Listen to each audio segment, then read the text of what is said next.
Es momento para dar paso a nuestro siguiente panel, en el que haremos un zoom en el sector gobierno. Este espacio que hemos denominado Analítica, la aliada principal de los países transformadores, tiene como objetivo indagar sobre los procesos de innovación que se están dando desde los diferentes sectores. En esta conversación se compartirán experiencias sobre cómo la analítica ha contribuido para que las instituciones tomen mejores decisiones a través de la lectura de los datos, logrando optimizar resultados. Para ello, hoy tenemos como invitados a Juan Carlos Pinzón, él es presidente de ProBogotá, es economista de la Pontificia Universidad Javeriana con maestría en Políticas Públicas de la Escuela de Asuntos Públicos e Internacionales Woodrow Wilson de la Universidad de Princeton. Anteriormente fungió como embajador de Colombia ante los Estados Unidos y como ministro de Defensa. Ha trabajado para entidades privadas como el Citigroup y ha sido representante de Colombia ante la Junta Directiva del Banco Mundial. También nos acompañan en esta conversación Gonzalo Villarán. Él es cofundador y gerente de Tumi Genomics, country manager de Treasure 8. Ejecutivo con más de 12 años de experiencia dirigiendo programas de emprendimiento para el BID Network y Guaira Perú. Es bachiller en Sociología y Economía por la Universidad de Arizona en Estados Unidos, máster en Economía por la Universidad de San Francisco y graduado en Singularity University, universidad impulsada por Google y la NASA. Él ha sido fundador y director de UTEC Ventures, el área de emprendimiento de la Universidad de Ingeniería y Tecnología, así como director general de Innovación, Tecnología y Digitalización del Ministerio de la Producción y director ejecutivo del Instituto Tecnológico de la Producción, liderando la red de CITES. También se encuentra Javier López Casarín, quien se desempeñó como presidente del Consejo Técnico del Conocimiento y la Innovación en México, COTEC 2019-2021. Es licenciado en Derecho y en Ciencia Política y Administración Pública y cuenta con una maestría en Dirección y Gestión Ambiental, Aspectos Jurídicos y Empresariales por la Universidad de Barcelona, así como una especialización en Gestión y Análisis de Políticas Ambientales por el Instituto Nacional de Administración Pública y un posgrado en Alta Dirección por el IE Business School en Madrid. Y bueno, Sergio, te doy de nuevo la palabra. Él es el CEO, el presidente de Infórmese, quien será el moderador de esta conversación. Recuerden que al final tendremos 5 minutos para preguntas de los asistentes, las cuales pueden dejar a través del chat en vivo. Y no olviden de nuevo visitar los stands y diligenciar la encuesta. Bienvenido, Sergio, y a todos los panelistas. Bueno, Luisa, muchísimas gracias. Un placer estar en tan grata compañía de tan importantes personas. Juan Carlos, un placer tenerlo por aquí luego de mucho tiempo y muchos intentos. Muchas gracias. También Gonzalo, vernos nuevamente, qué bueno. Esperamos que tengamos una charla muy amable. Y Javier, estamos a la espera que se nos vuelva a conectar porque se nos perdió Javier dentro de este proceso. Juan Carlos, yo sé que hoy se le presentó un asunto de esos que siempre sabemos que aparecen en todos los momentos, y es que tiene uno toda la agenda cuadrada, pero de repente le toca a uno salir. Entonces entiendo que le toca salir corriendo porque donde manda capitán no manda marinero. Pero por acá vamos a estar pendientes y trataremos de tenerlo muy presente para que pueda salir a tiempo para su otro compromiso. Muchas gracias. Pues mire, muy agradado de que me hayan invitado. De verdad le agradezco muchísimo a usted, a todo su equipo con quienes hemos estado hablando estos días, y muy agradecido de que me hayan incluido en este panel donde realmente hay expertos en el tema.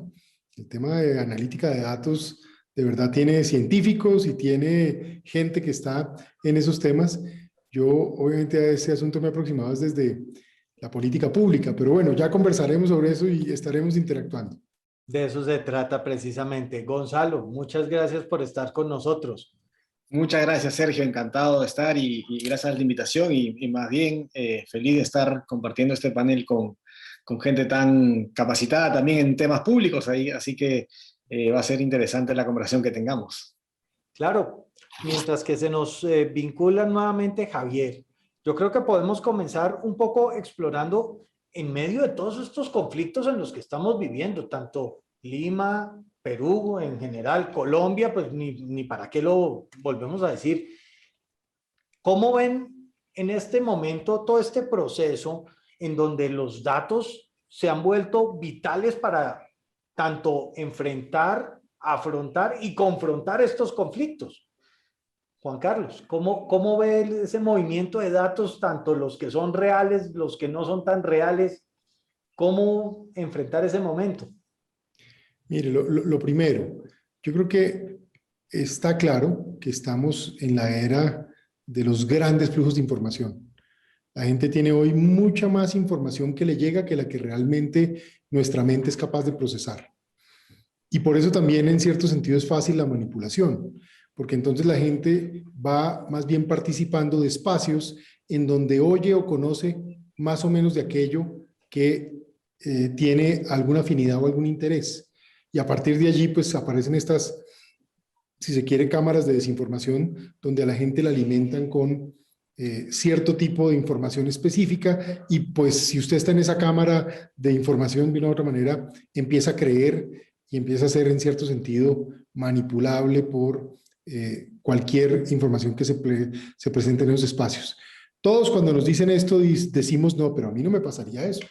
No, a mí no, yo no me dejo manipular, eso no va a pasar. Pues lamento decir que sí, que nos pasa a todos y a los muy jóvenes les pasa todavía más por básicamente su exceso de afinidad a los sistemas digitales.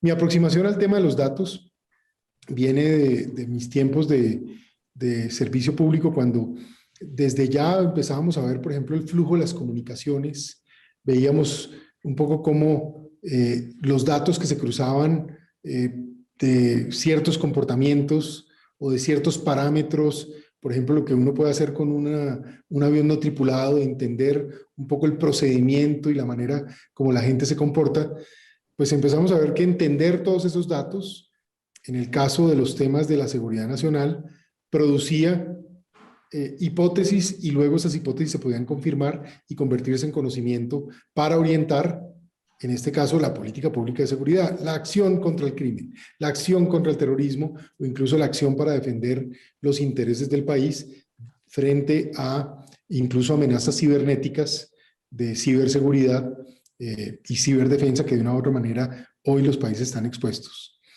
En los últimos años, en las tareas que hago aquí en ProBogotá, que es una fundación privada dedicada a pensar y a promover políticas públicas que buscan el bien común y que piensan en largo plazo, nos hemos metido mucho en el tema de las ciudades inteligentes. Y al final, ¿qué hemos detectado?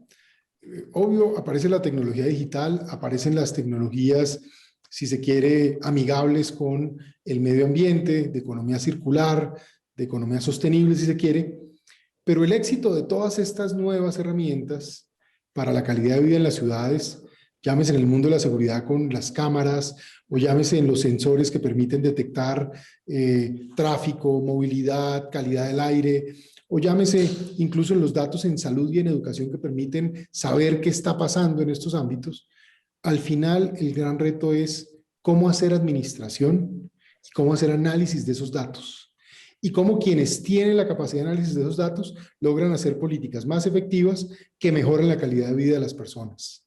Eso entonces nos ha llevado a crear un centro de ciudades inteligentes en ProBogotá y a hacer un piloto, termino con esto, que en estos momentos está empezando a medir, incluso con unos camiones que hacen transporte de mercancías de distintas compañías, con sensores capturando datos para medir calidad del aire, tráfico y trazas logísticas. Entonces, mire lo curioso, de eso vamos a terminar pudiendo proponer políticas públicas.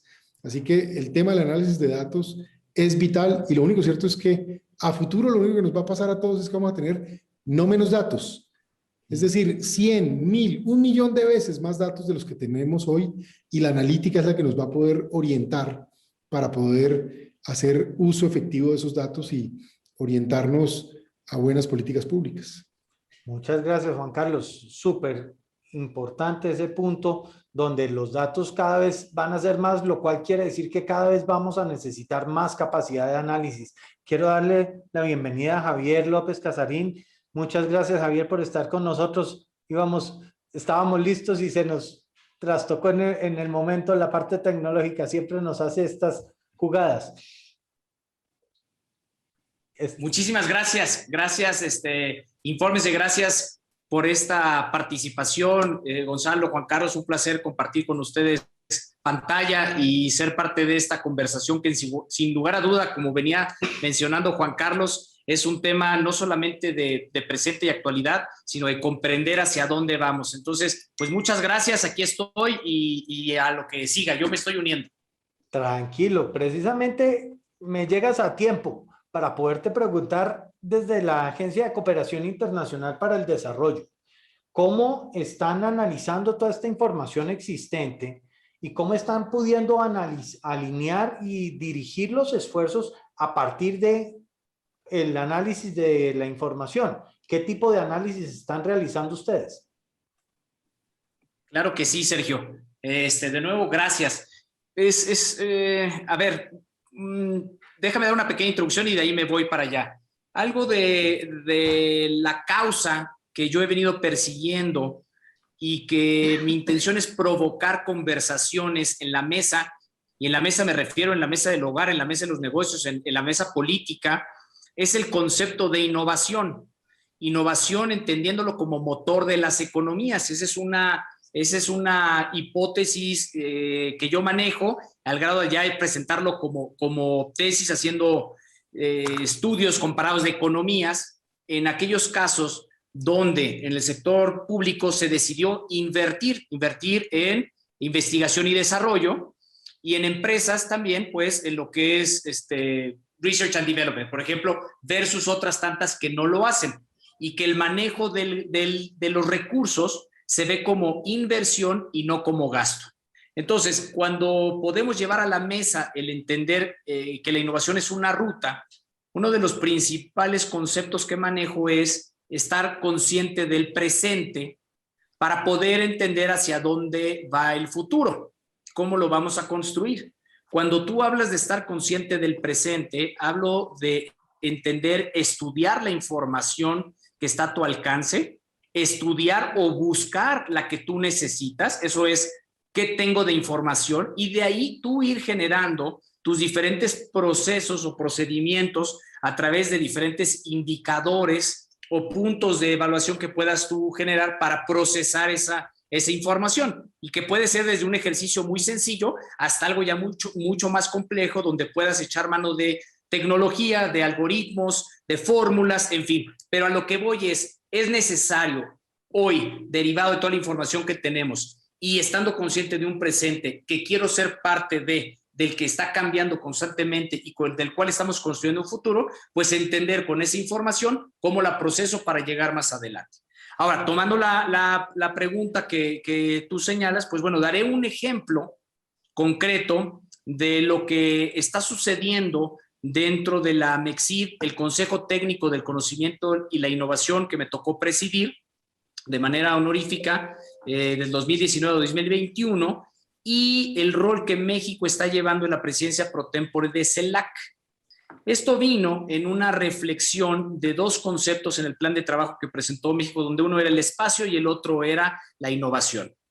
De ahí se empiezan a generar foros, y esto es como una ruta atendiendo a tu pregunta de qué proceso. Entonces, primero, se fueron generando foros para recabar información, y esta información que se venía recabando tenía que venir de diferentes fuentes, de diferentes puntos de vista, que eso es importante en toda conversación, y sobre todo cuando tú estás recopilando información, es que tenga que venir de diferentes puntos o diferentes fuentes, que no sea la misma, que no venga sesgada. Entonces, en el momento en que tú empiezas a combinar puntos, pues lo que vas a hacer es comenzar a procesarla. Entonces, se generaron estos foros, se incitó a que hubiera una colaboración, se empezaron a presentar los esfuerzos que cada país estaba realizando, y por supuesto en materia espacial, lo que tú señalas es algo bien importante, es procesar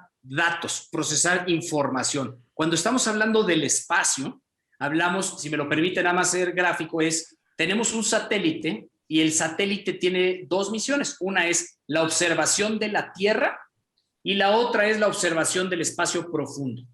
En ambos casos es información que vamos a traducir de diferentes maneras. Una de ellas son las imágenes que consumimos constantemente. Lo que tú ves en tus Google Maps, lo que sea, pero es información. A fin de cuentas, lo que vemos en imágenes, pues bueno, es procesar esa información. Entonces, Gonzalo, claro. ese punto de ese procesamiento, perdón, Javier, ese Sí, punto sí. de ese procesamiento, creo que era parte de lo que también tenía que trabajar Gonzalo cuando estaba al frente del Instituto Tecnológico de Producción, ¿no? ¿Cierto?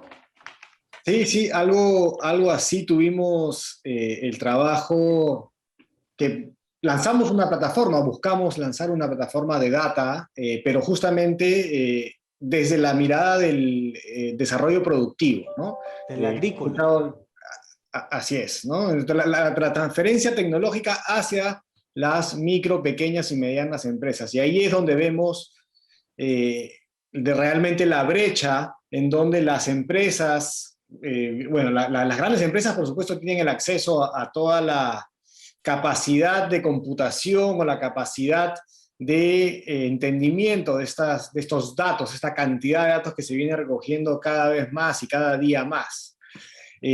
Pero cuando empezábamos a mirar el trabajo que realizan las micro y pequeñas empresas a partir de datos es realmente pobre, ¿no? Es muy limitado, ¿no? Y eso hace que la brecha de productividad se siga ampliando. En ese sentido, lo que buscábamos desde el ITP, como lo comenta Sergio, era armar un buen dataset con información pública, alguna información sensible, pero digamos bien trabajada, para justamente crear una plataforma de visualización de datos, porque podemos tener toda la cantidad de data y hasta podemos tener los algoritmos que nos den los resultados, pero si uno no sabe hacer esos algoritmos o no tiene en su equipo la capacidad de contratar a alguien para que pueda entender toda esa data, te la pueda masticar y de alguna forma darte algo a partir de eso, darte información a partir de esa data, va a ser sumamente complicado. Entonces, justamente en ese sentido, lo que buscábamos era crear a través de estos datasets, estos cubos de información, cómo visualizar la data y que sea mucho más fácil de entender para cualquier empresario que quiera empezar a buscar información y data sobre, digamos, su sector en particular y cómo verlo crecer, hacia dónde está yendo, un poco de perspectiva, qué tipo de capacidades se necesitan en los trabajadores, ¿no? Ese tipo de cosas que es lo que buscábamos hacer desde el ITP. Gonzalo, súper interesante, y esa experiencia yo creo que va a ser muy valiosa también para lo que está iniciando Juan Carlos con ProBogotá, con este piloto de recopilación de información a través de múltiples fuentes, bien sea vehículos u otros.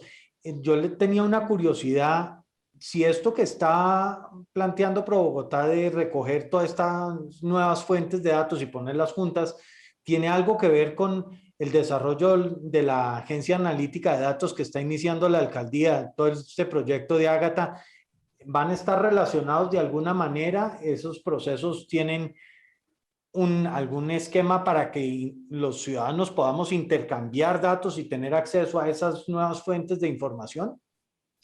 Bueno, el piloto es un ejercicio que estamos haciendo conjuntamente con varias universidades, la EAN, el Rosario, la Universidad Nacional, Externado, con la ANDI y con otras instituciones, varias empresas, porque nos pareció que este era un tema importante y este asunto lo veníamos trabajando incluso antes de la creación de la Agencia Analítica de Datos.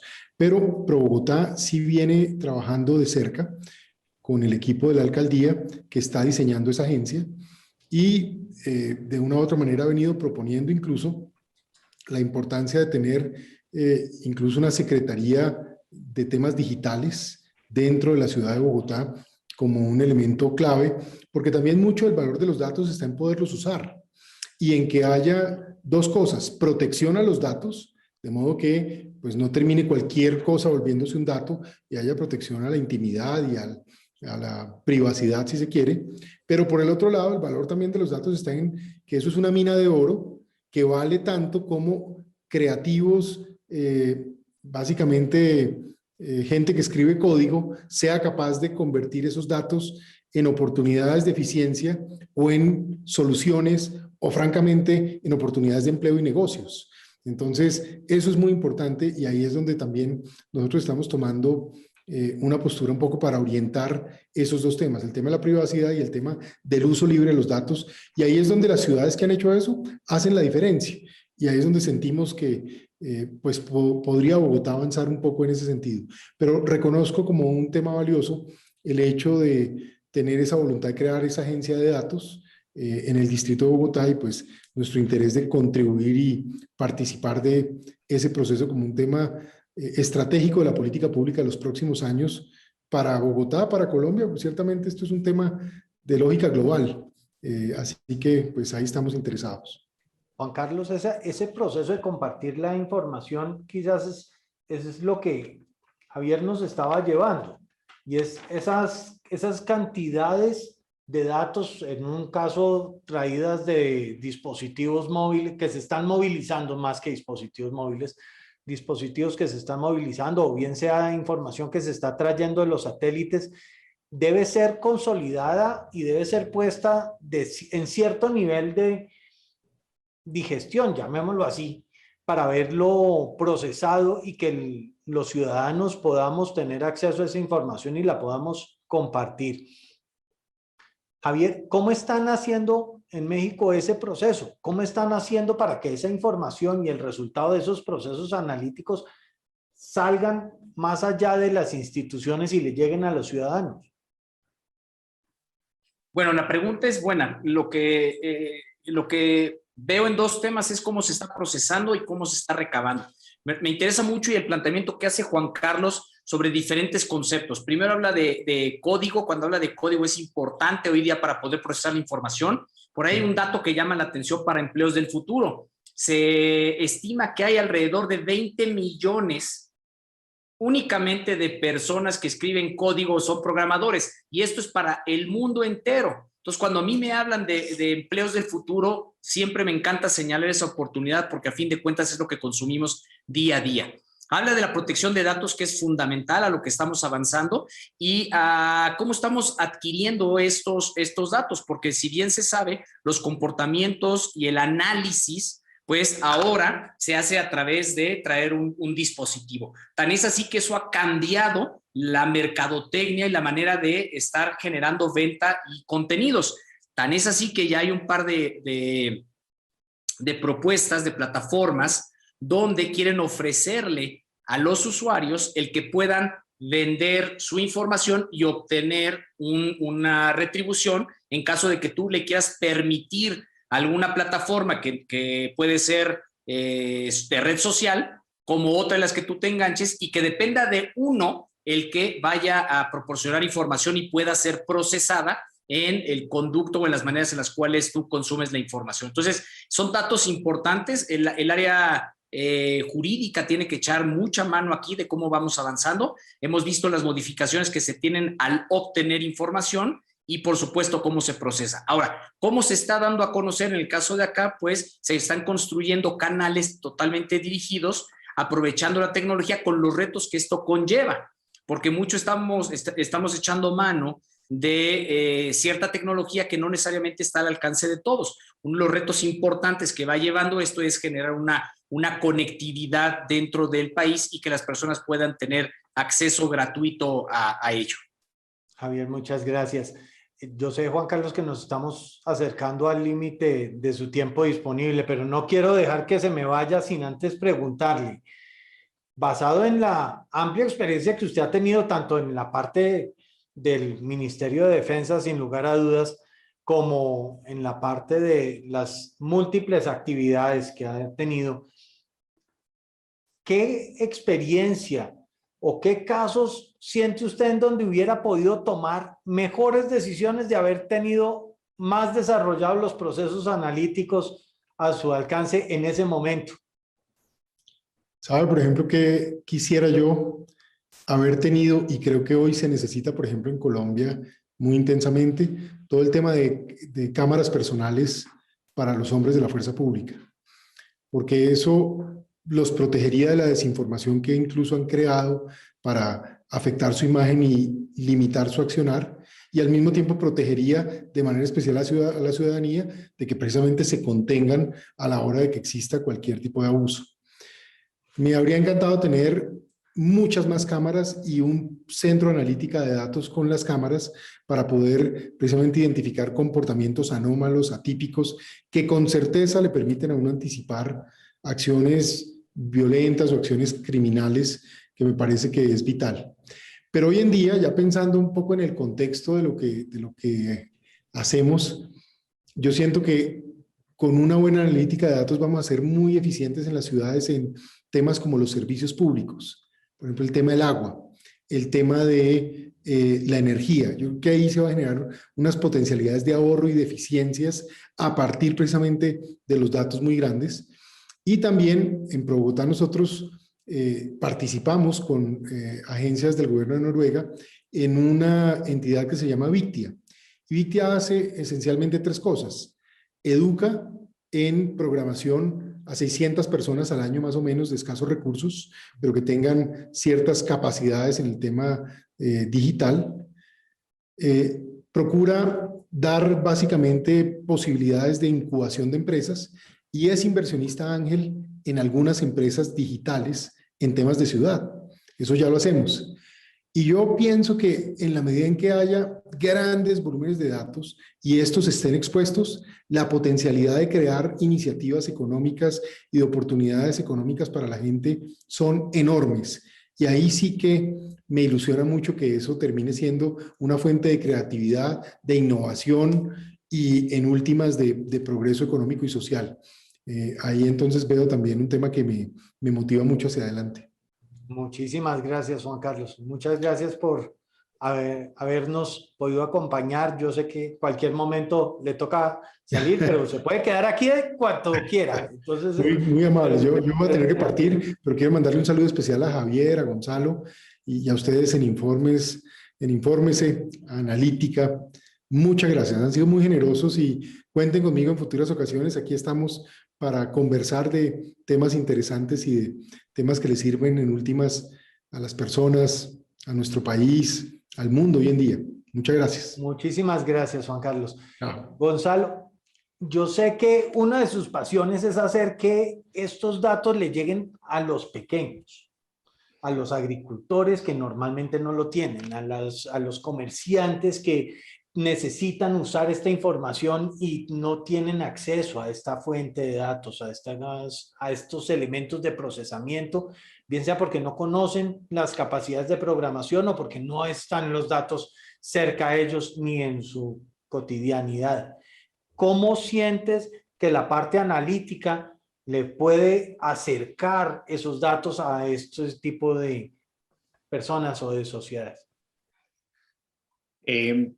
Bueno, creo que primero lo que se tiene que dar es más un proceso de, como se le dice hoy día, transformación digital, que empiecen a utilizar las herramientas digitales, que tengan la presencia digital en el mundo digital, identidad digital, que entiendan bien cómo funciona eso para primero aplicarlos, bueno, en su vida diaria, que ya eso es mucho más fácil porque además lo desarrollan para eso, para que la aplicación de la red social sea muy fácil de usar. Y muchas veces, digamos, las startups o los desarrolladores de herramientas para micro, pequeñas y medianas empresas también lo hacen, pero es un poco más complicado. Y ahí hay esa falta de capacidades, ¿no? Esa capacitación que tiene que haber para los empresarios de la MIPYME, que es sumamente importante, porque si no, no van a poder manejar la herramienta, ¿no?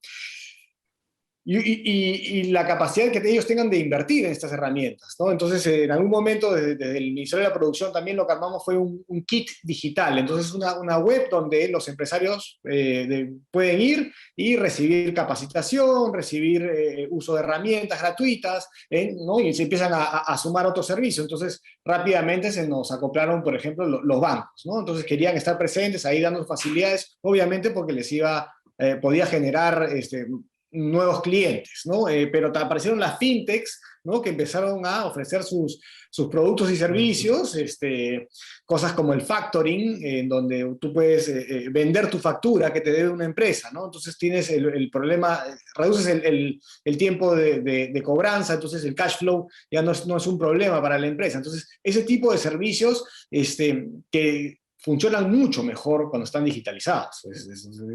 Es mucho más fácil para todos, ¿no? Para la empresa que lo provee, que como tú como usuario. Entonces, esa ha sido un poco la labor que hemos podido empujar en ese momento del Ministerio de la Producción y ha venido dando resultados, ¿no? Uno ve que uno de los problemas principales de las MIPYMES acá es que son informales en el Perú, ¿no? Entonces, el proceso de formalización para una nueva empresa era un poco tedioso.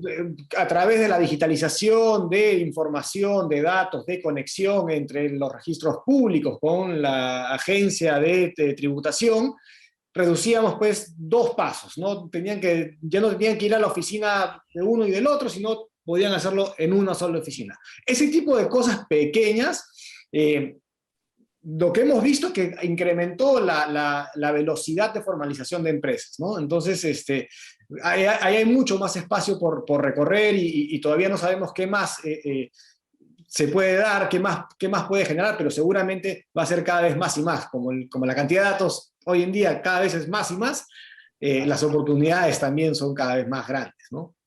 Sin lugar a dudas, Gonzalo, esas oportunidades van creciendo y creo que es momento para comenzar a incorporar dentro de la discusión también algunas preguntas que nos hace el público. Francisco nos está preguntando, y le voy a pasar esta pregunta a Javier, si existe alguna empresa del sector económico que esté aprovechando al 100% la data, tanto para la obtención de los datos como para el procesamiento en la toma de decisiones.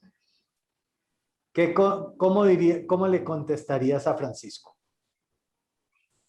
Es una pregunta interesante que también tiene diferentes respuestas. Primero, hay empresas que fueron creadas ex profeso para el procesamiento de información. Entonces, es la naturaleza de estas empresas el trabajar con información, el ir proveyendo a sus clientes rutas o mecanismos para poder traducir la información que requieren, canales, y poderla entregar tal cual.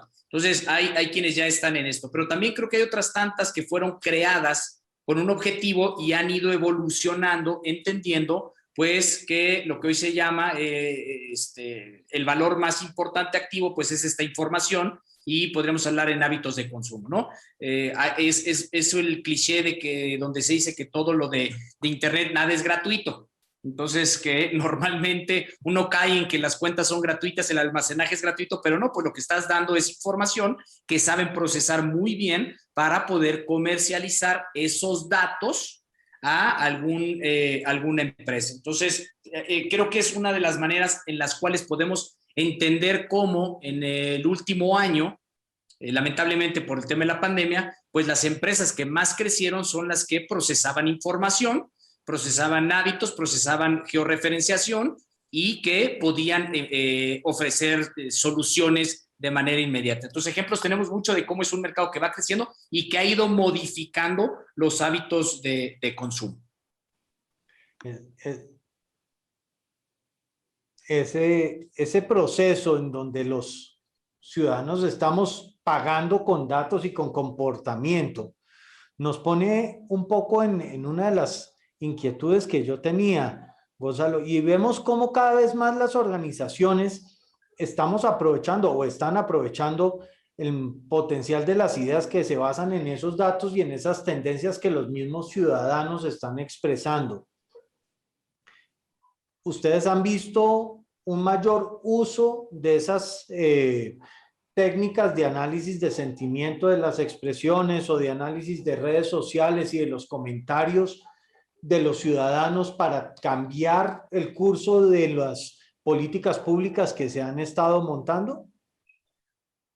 Uy, No he visto esos ejemplos de tal profundidad, la verdad, acá en Perú al menos. De repente, Javier, tú en México sí has trabajado esas cosas, pero eso es deep tech, ¿no? Deep technology. Y eso, yo no, o sea, estoy seguro que gobiernos mucho más avanzados que, digamos, China, Estados Unidos, obviamente lo usan para las políticas públicas, no solamente, sino para un sinfín de objetivos que ellos tienen alrededor del mundo, no solamente localmente, ¿no?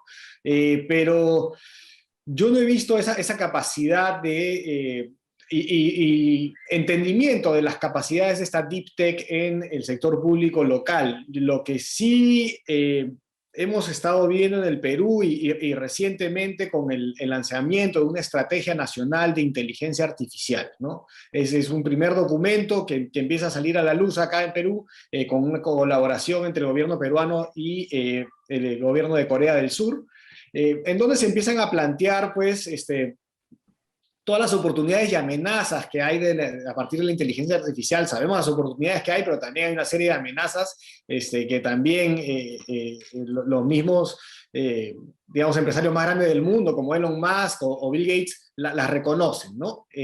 Entonces, a partir de esta estrategia en donde se empieza a analizar un poco las fortalezas que tiene el país o las oportunidades, digamos, para crecer, nos damos cuenta que no hay esa capacidad de deep tech, ni siquiera el entendimiento para qué sirve, pero es un primer paso, aunque sea dar el pantallazo general, ¿no?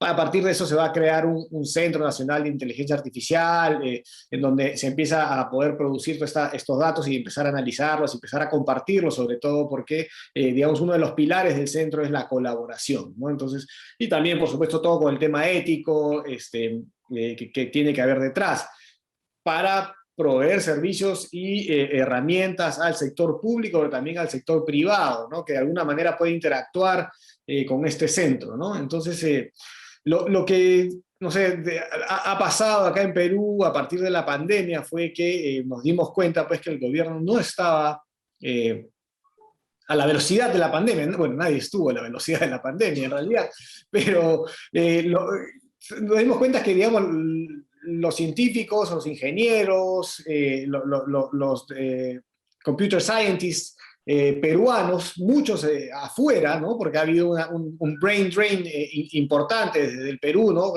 Las mentes se han ido a estudiar y a trabajar en otros lugares, se pudieron organizar y pudieron haber un par de iniciativas, por ejemplo, como la de Open COVID, ¿no? Una plataforma de datos abiertos creada por ingenieros, científicos, user experience peruanos alrededor del mundo, que lo que buscaban era aportar a la sociedad a partir de facilitar información acerca del COVID.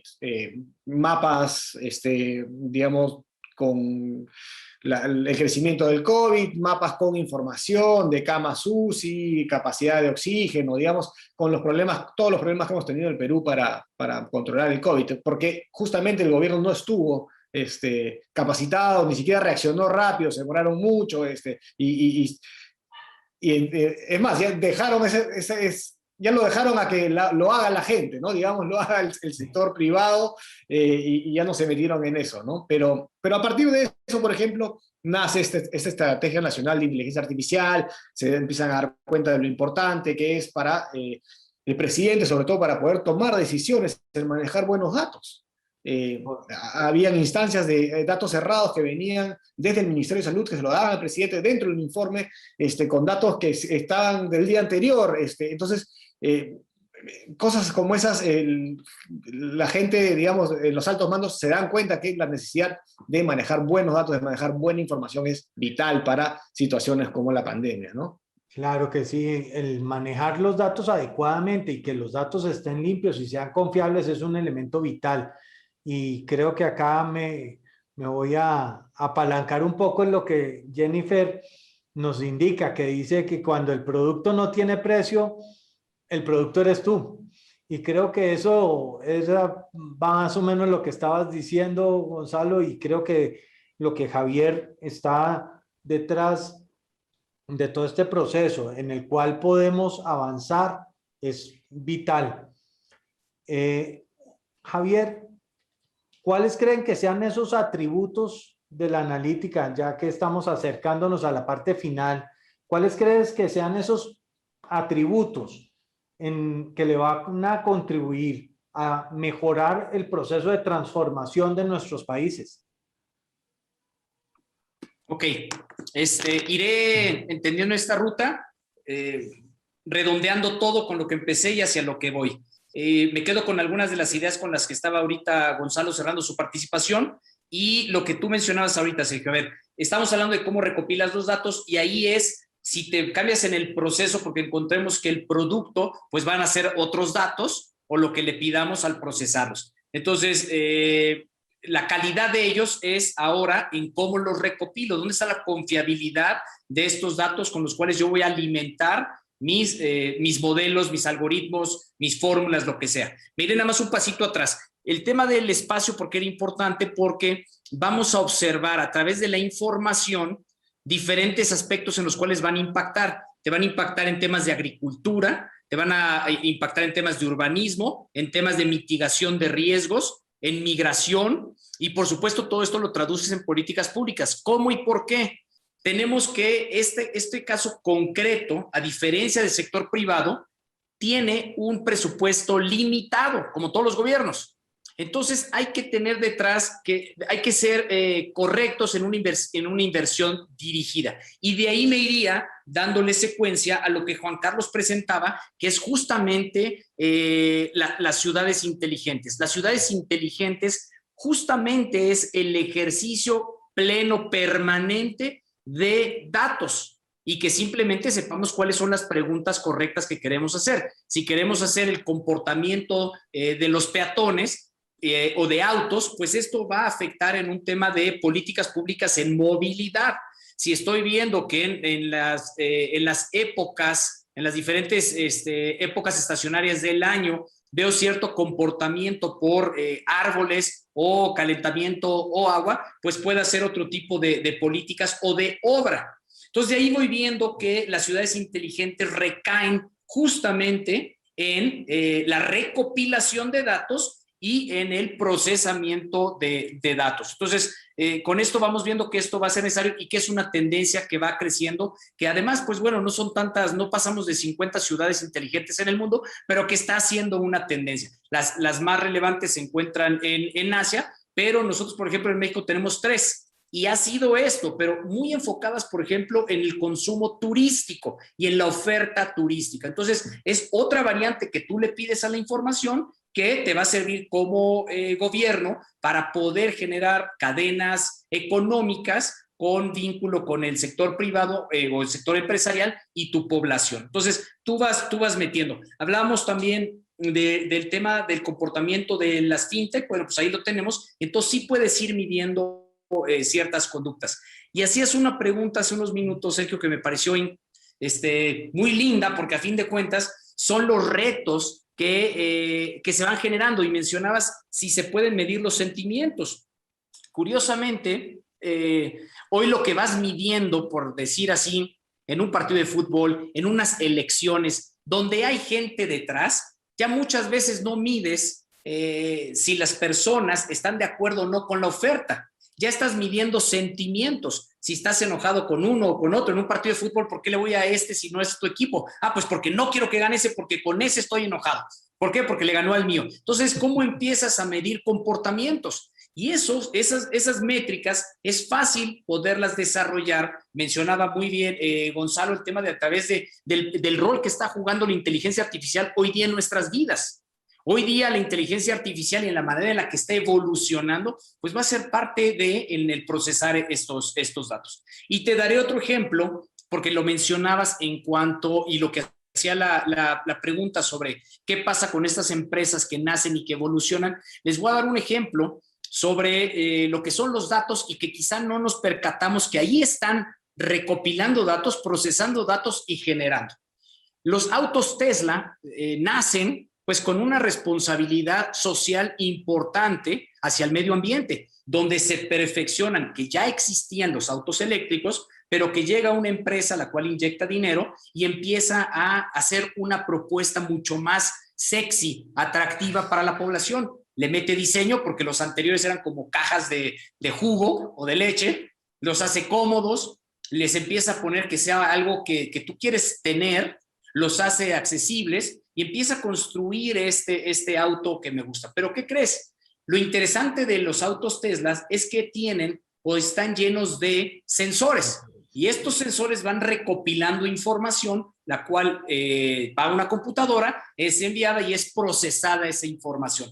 Tan es así que tú ves comportamientos con los cuales ellos van trabajando en la manera en la que van circulando en las calles, pues bueno, van afectando a qué horas, van procesando a qué horas hay más carga vehicular, en cuál no, y de ahí una solución que presentan que es pues los autos autónomos, que no solamente es Tesla, ya tienes otras tantas empresas que lo que están haciendo es procesar datos. Entonces, cuando tú ves que quizá el tema de el análisis, la analítica, el proceso de datos es aburrido y obedece nada más a unos cuantos que estamos en esto y que estás frente a una pantalla, pues no, resulta que el procesar datos empieza a ser ya el consumo diario de las personas, y uno de los ejemplos es que los autos autónomos, que ya son varios, pues bueno, permitan que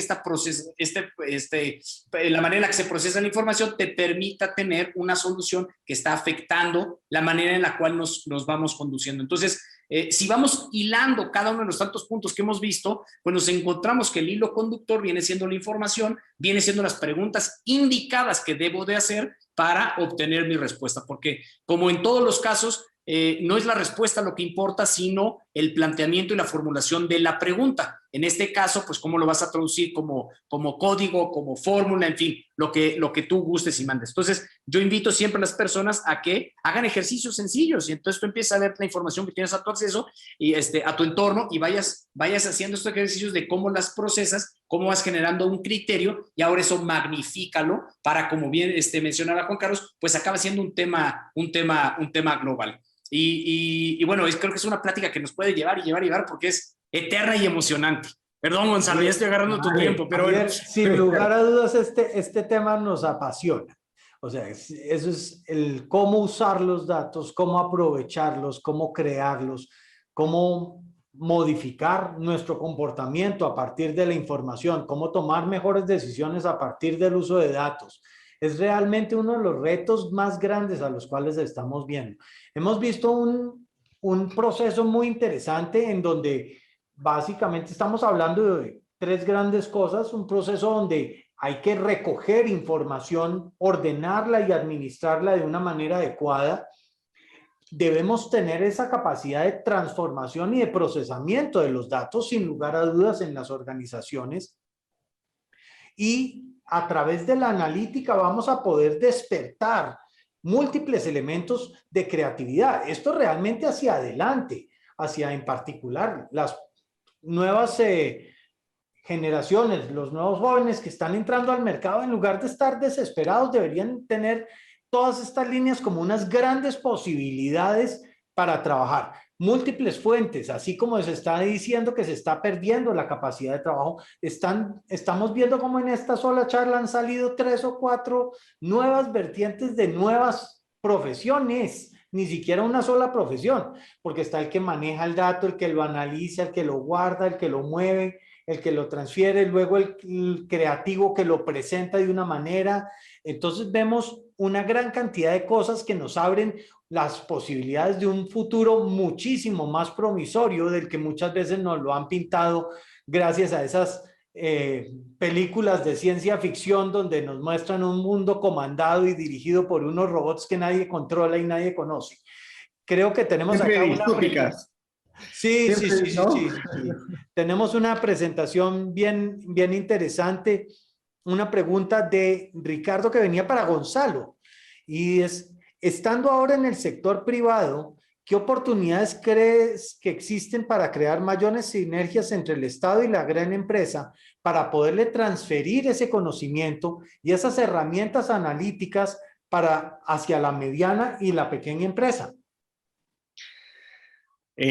Sí, no, interesante. Hay una serie de oportunidades que comienzan, yo creo, desde la identificación del talento, ¿no? Y poder llevar ese talento hacia realizar proyectos o hacer iniciativas que realmente cumplan esa función de ampliar la capacidad productiva de las empresas, que es, digamos, si no es lo más importante, es lo más importante, ¿no? La productividad, ¿no?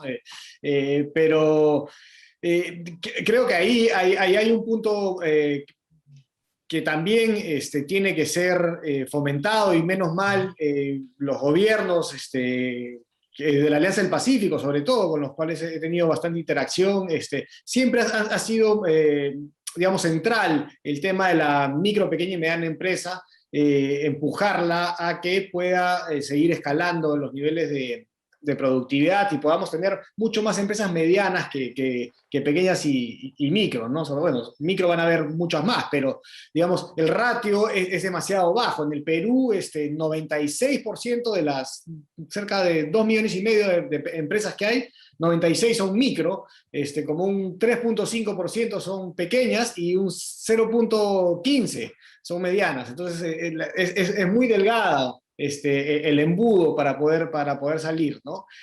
Así que ahí hay inversión en talento. Yo creo que hemos visto la cantidad de talento que hay, la conocemos, los que hemos podido estar en el sector público, conocemos la cantidad de talento que hay en todos lados, así que aprovechar ese talento joven, poder darles capacitación, y ahí creo que también hay una gran oportunidad de parte del sector público de poder invertir en, que quizás no que el sector público lo haga directamente, pero invertir en programas, ¿no? Que puedan hacer escuelas de desarrollo de código, por ejemplo, ¿no? Que cosas que empiezan a surgir efecto. Acá en Perú hay una iniciativa muy, muy buena que es Laboratoria, que es una escuela de código para mujeres, que también está en México y en Colombia y en Chile y en Brasil. O sea, ha sido muy dinámica el crecimiento de esta empresa social, ¿no?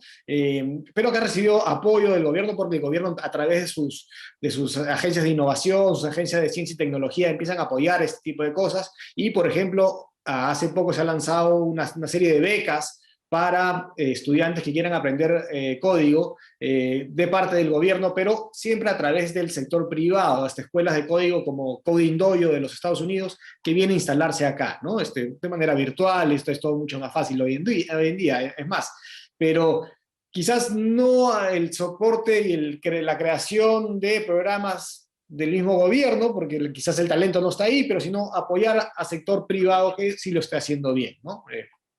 Gonzalo, Javier, muchísimas gracias por acompañarnos, muchísimas gracias por compartir su conocimiento, sus experiencias y, claro, nuestra pasión con el resto de las personas que nos acompañaron desde Argentina. Veo Perú, veo Colombia, veo Ecuador, veo Panamá y, lógicamente, de México.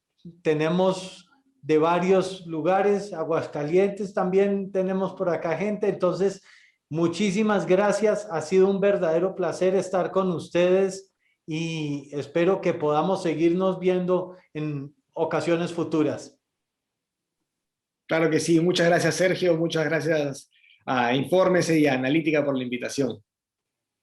Javier, Sergio, gracias. Lo mismo. Infórmese, Analítica. Gracias, un placer. Gonzalo, de verdad, un placer estas conversaciones que si nos hubieran dado tiempo aquí nos quedamos, yo creo que hasta que nos amanezca. Y bueno, y a Juan Carlos, que se nos fue antes, pero también un verdadero placer el poder charlar. Y Luisa, un cierre nada más. ¿Qué pasa con esto? Mencionabas algo, ¿satisfacemos necesidades o creamos necesidades? Hay que dejar que esto corra. Es un tema viejo, antiguo, que los grandes vendedores hacían y era muy empírico y era pues únicamente de estar observando los hábitos de las personas donde dabas otros productos. Ahora hay que echar mano de toda esta información y quién es la persona o la empresa más adecuada para poder proveerme esa información con las mejores herramientas y, por supuesto, hoy un factor vital en tiempo.